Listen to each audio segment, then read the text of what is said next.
Honorable Member Mzimba North, you have the floor. Thank you, Madam Speaker, for recognizing me, and particularly that I'm alone as a member of a Ford. A Ford party, with the welfare of all Malawians, we stand for the rule of law, good governance, transparency and accountability, and proper social justice. Events that are turning up in this August House are very deplorable. I wish my uncle was alive to see where democracy is going. Yes. It is very, very unfortunate. Maybe times have changed.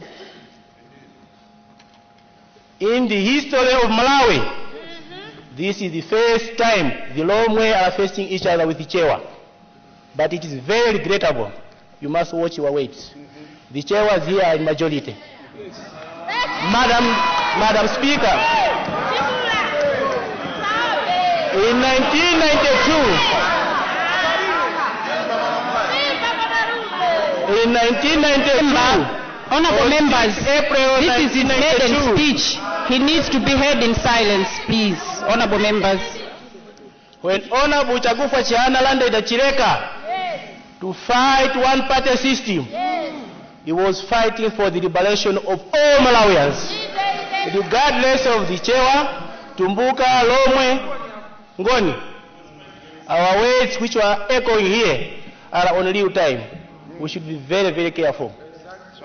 Us here inside this house were the people who can build unity, who can build togetherness.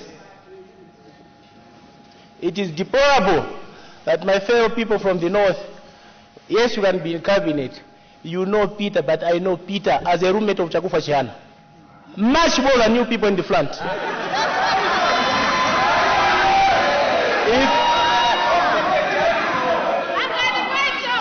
And before I proceed further, let me say this. It would be wrong in my presentation to the state. Madam Speaker, I am very, very grateful to the late former president in the name of Professor Bingo Mtalika. He was a statesman. He was a rigid person, a person of integrity.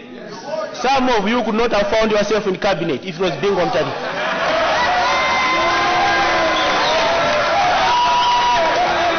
In my life and in my future journey as a politician, I owe a lot to President Bingo Mtalika. I owe him a lot. When I was in prison, he came to visit me. He gave me money to go to South Africa to be treated. That was a statesman who did not regard religion, race, tribe, and he maintained integrity. I know some cabinet ministers who are there. They cheated him that I should not be sworn in this state house, in this August house. And you are there in the cabinet now cheating the president.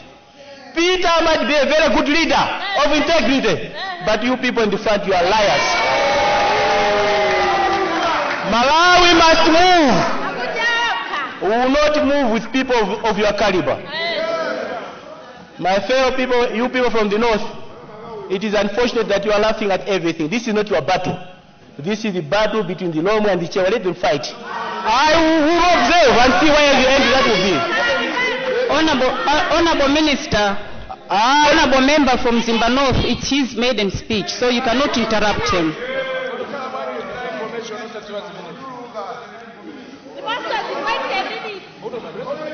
Honorable Member from Mzimba North.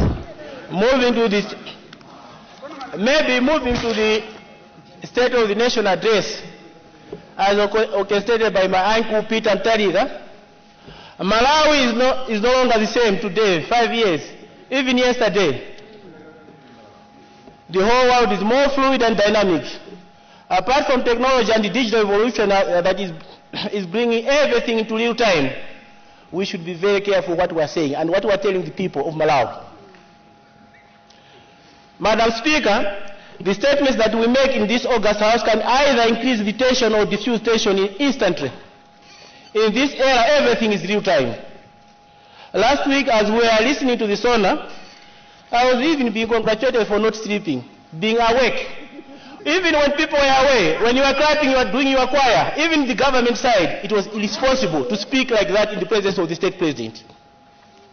Madam Speaker, turning to the SONA, and indeed the State of the Nation address as delivered last Friday. First and foremost, I was surprised to note that the SONA did not have a place for the second compact, the Millennium Challenge Compact. This is disrespectful to the people of America and US government, as well as Malawian people and the Malawian government. We seem not to be grateful, especially after the successful completion of the first compact that brought tremendous improvement to the energy sector. There is evidence, even in my constituency at Bwengo. With my time, I will ask for permission to meet the Chief Executive of ESCOM, Ejenko. The whole transmission line and the compact which is built at Bwengo, the whole Mzimba has no office for ESCOM, no office for Ejenko, and it's just a transmission all the way to the southern region. We are yet going to, as the son has said, we are going to import electricity from Songwe, and we have no office at the transmission center at Bwengo. Madam Speaker, the second compact, which is very serious, is still at a constant analysis. And this House, Madam Speaker, is and should be a key stakeholder. We should not leave everything to the outside world or to the technocrats. On the constant analysis, in this regard, Madam Speaker, I would request that we should have a special committee to be set up as part of the other committees. This will win the confidence of this nation, not only the US government, but others as well. I mean every donor, be it multilateral and international and bilateral donors. If this House can win the confidence, it is not us, it is the whole Malawi nation which will win the confidence of all donors. Again in the SONA, the upcoming energy projects mentioned in the SONA, they only add up to 991 megawatts. This is approximately 1,000 megawatts of power being promised. Madam Speaker, since energy is of strategic importance to the economy, regular tangible updates to the nation on progress of these projects will be very paramount. While we witness all the energy development in this urban sector, people in Idowa, Kota, there is nothing. People in Nchisi have nothing. Madam Speaker, energy demands in Malawi as of 2018 was projected at 600 megawatts. The demand is expected to double to 1,200 megawatts by 2025. This is only in 6 years' time. Installed current capacity is 351 megawatts, and yet current supplies are around 270 megawatts. We need to dream big. We need to dream big. I like again the former head of state, the late Professor Bingo Mtarik. We must learn from him. You don't learn from him, you people in front. We must dream in colors to grow this country, to develop this country. On general infrastructure, Madam Speaker, Malawi has an annual infrastructure deficit of $700 million, while the whole of Africa is $180 billion deficit. And in general, the deficit is a result of widespread inefficiencies and improper maintained roads and high utility distribution losses, especially tristed water, which result in significant waste. You people have no capacity to mitigate that kind of challenges. Madam Speaker, infrastructure, apart from energy, water, electricity, other social infrastructure are in education and health. Again, Madam Speaker, I'm very grateful that Professor Peter Mtarika echoed the 250 secondary schools which will be provided by the American government. The secondary schools could further reduce the rural-urban migration, as has been the case with rural growth centers, if projects can be implemented without looking at the tribe, race, and region or constituency. Madam Speaker, when I heard from the SONA that the criteria for choosing these projects, educational projects, will be distributed based on population density, I find this to be deplorable and retrogressive. Madam Speaker, infrastructure, be it educational or any, should be driven by the minimum infrastructure requirement at the constituency or district or even regional level. Density should not be a criteria for choosing where to build schools. It is irrelevant. On this note, infrastructure based on density means north will get nothing, as well as will be deemed to have achieved key infrastructure performance indicators. Yes, Madam Speaker, if this has been the case before, no wonder that is why the North has had nothing in previous budgets. Yes, no wonder the roads in the North will never be done at all. I am mindful of the following. Ezondoni Kabumba Madisengu Twin, the President went to launch it and funds were available. You diverted the funds to the Sanche Waterway. Kasito Bridge at Chimarara is a barrier bridge. For 20 years we are in the same country, yet you are doing Chikwawa Mwanza Bridge. Chikwawa Rumbi Vongo bridges, popularly known as Barabao, it is in a terrible state. Nothing in the Sona. Chikwawa Rumbi Vongo bridges, popularly known as Barabao, I've already explained. Edinge Neutini Mperembe Kazuni, Chikwawa has no tarmac, yet the Badea government already funded it, and you moved the money to Sanja Waterway. Mzimba Eswazini Kafuku Ekwenden has not been completed. You have started this part, you have started the middle part, you have eaten. The same way what is happening in Livingstonia Rumbi Njagwa Road. This is not correct. The dense population is not the key for providing infrastructure to other regions.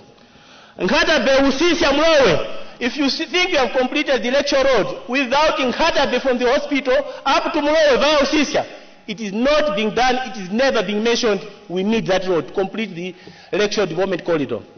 Gender Bwangwa Road, Bingo Road Street, it is not being done. Chikazi Bridge, the Minister of Transport went there to see the bridge, nothing is being done. Kafukule Njuru Chikangawa, no road and yet no promise. Nkamenya Mavirawo Liwelezi Koso Dwangwa Road, promise to ease transport between Gender and Kotagota, nothing. Madam Speaker, now then I do understand why the North has no meaningful development, no technical schools, limited market centers, no decent schools, and no good roads, while our friends are removing old roads and schools and replacing them with new roads. Where are we in the North? Yet the population density is the criteria for distributing infrastructure. I am also mindful of the size of the constituencies in the North, where up to now 7 constituencies which were meant for Mzimba have not yet been demarcated. Mzimba North, Mzimba Solora, Mzimba East, Mzimba West, Mzimba Central, Mzimba South, and Mzuza have not yet been demarcated as a way for denying us development, I hope. Yes, no wonder. This cabinet, even this cabinet, is based on population density. More people from Mulanje Toll Belt and nobody else from other people. We are capable. We can help you run this government. We are very capable. Yes, Madam Speaker, this is a generic form. I am aware this is a generic form of project quota system. No wonder the son has nothing on Mombela University, nothing on Nika Vwaza, nothing on Hora Mountain, nothing yes on eradication or removal of the quota system. But yes, on Mangochi as a tourist city, Mulanje and the Zomba Mountain as potential tourist destination. Where are the Bat and Wanderers Stadium that you promised? We can't see any in the zone. I cry for my beloved country. Madam Speaker, should I have allowed this, my response to be titled Moment of Truth? In this 2019, as a nation, we find ourselves on a folklore. Honorable Member Mzimba North, you have a minute to go. All this, I'm speaking very freely as a leader of our fort outside and as a leader from the North. And I call upon you people from the other side and you people from the side, reconcile. So that we people, when we are leading you in the transition after judgment, we should have comfort so that we can prepare fresh elections. I beg. Thank you very much, Mzimba North. Yes, Honorable Minister of Transport. That you should consider these sentiments which I have cried in this August House to all you members to reflect and be part of the North. I am humbly remembering Honorable late Professor Bingwa, may his soul rest in peace. Amen. Yes.